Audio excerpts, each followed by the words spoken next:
ng bayan, maasahan anumang panahon.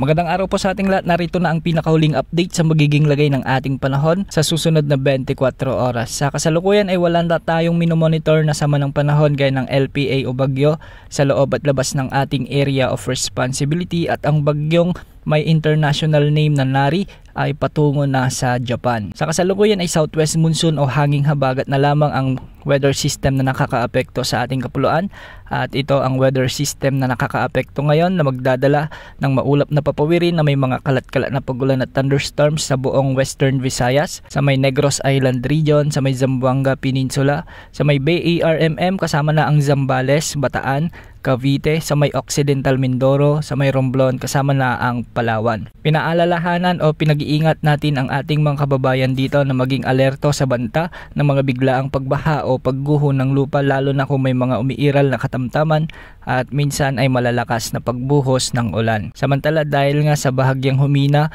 ang habagat, ay magiging bahagyang maulap hanggang sa maulap naman ang mga kalangitan na may mga kalat-kalat na pagulan at pagkidlat pagkulog sa Metro Manila at nalalabing bahagi ng ating bansa. Hindi rin inaalis ang banta ng mga biglaang pagbaha o pagguho ng lupa, lalo na kung may mga umiiral na severe thunderstorm. Sa kasalukuyan ay wala tayong nakataas na gale warning sa anumang baybaying sakop ng ating bansa, at ang mga pag-alon sa extreme northern Luzon ay posibleng umabot hanggang 1.8 meters. Para naman sa nalalabing baybayin ng bansa ay posible ang mga pag-alon hanggang 1.5 meters. Sa mga susunod na araw ay posibleng magkaroon ng bagyo o may mamuong bagyo sa loob ng ating area of responsibility sa silangan ng Mindanao o di kaya naman ay sa silangan ng Visayas.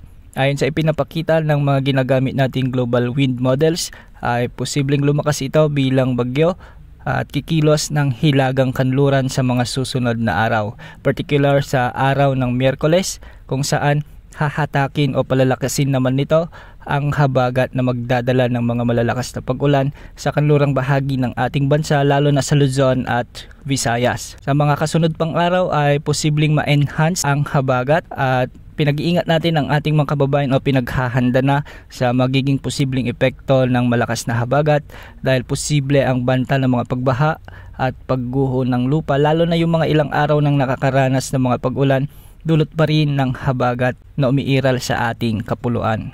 Kung sakaling mabuo nga itong bagyo na ito ay hindi naman nakikitang tatama o maglalandfall sa anumang bahagi ng ating kapuluan, ngunit tutungo ito malapit sa Taiwan, kaya maganda ang position nito at ma-enhance o hahatakin talaga nito ang mga pag-ulan na dala ng habagat. Ayon sa Pag-asa, ito ang pinaka-strategic na location ng bagyo kung sakaling magkaroon ng paglakas ng habagat, dahil ang posisyon nito ang hihila sa hangin patungo sa kalupaan ng ating bansa. Antabayan na ng mga susunod na updates ukol sa potensyal na sama ng panahon na ito dito lamang sa ating channel.